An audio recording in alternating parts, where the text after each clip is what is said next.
അധ്യായം 91 സൂറത്തു ഷംസ്. മക്കയിൽ അവതരിച്ചത്. സൂക്തങ്ങൾ 15. ബിസ്മില്ലാഹിർ റഹ്മാനിർ റഹീം. പരമകാരുണികനും കരുണാനിധിയുമായ അല്ലാഹുവിന്റെ നാമത്തിൽ. വശംസി വദുഹാഹാ. സൂര്യനും അതിന്റെ പ്രഭയും തന്നെയാണ് സത്യം. വൽഖമരി ഇദാ തലാഹാ. ചന്ദ്രനെ തന്നെയാണ് സത്യം, അത് സൂര്യനെ തുടർന്നു വരുമ്പോൾ. വന്നഹാരി ഇദാ ജല്ലാഹാ. പകലിനെ തന്നെയാണ് സത്യം, അത് സൂര്യനെ വ്യക്തമാക്കി കാണിക്കുമ്പോൾ.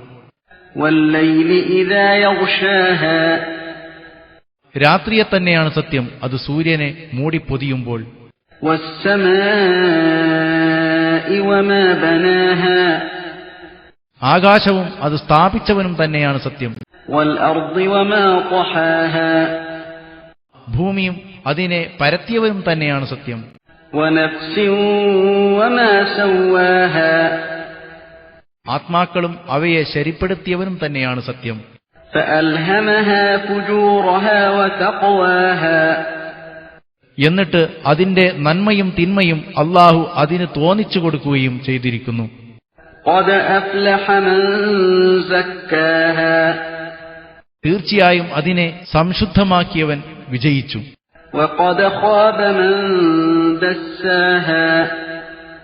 അതിനെ മലിനമാക്കിയവൻ തീർച്ചയായും പരാജയപ്പെടുകയും ചെയ്തു. കദ്ദബത് സമൂദ് ബിത്വഹാ. സമൂദ് ഗോത്രക്കാർ അവരുടെ ധിക്കാരം മൂലം നിഷേധിച്ചു. ഇദിൻ ബഅഥ അഷ്ഖാഹാ. അവരിൽ ഏറ്റവും ദുർഭാഗ്യനായവൻ ധൃതിപ്പെട്ട് എഴുന്നേറ്റപ്പോൾ.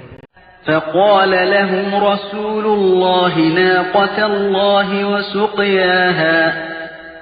നിങ്ങൾ അല്ലാഹുവിന്റെ ഒട്ടകത്തെയും അതിന്റെ വെള്ളം കുടിയെയും സൂക്ഷിക്കുക, അതിന് തടസ്സം ഉണ്ടാക്കരുത് എന്ന് അപ്പോൾ അല്ലാഹുവിന്റെ റസൂൽ സ്വാലിഹ് നബി അവരോട് പറഞ്ഞു.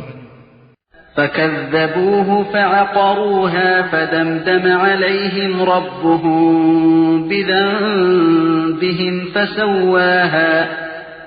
എന്നാൽ അവർ അദ്ദേഹത്തെ നിഷേധിക്കുകയും അതിനെ കൊല്ലുകയുമാണ് ചെയ്തത്. അപ്പോൾ അവരുടെ കുറ്റം നിമിത്തം അവരുടെ റബ്ബ് അവരെ ഉന്മൂലനം ചെയ്തു. അത് അവരെല്ലാവരെയും സമപ്പെടുത്തി, ഒരാളെയും ഒഴിവാക്കിയില്ല. ولا يخاف عقباها.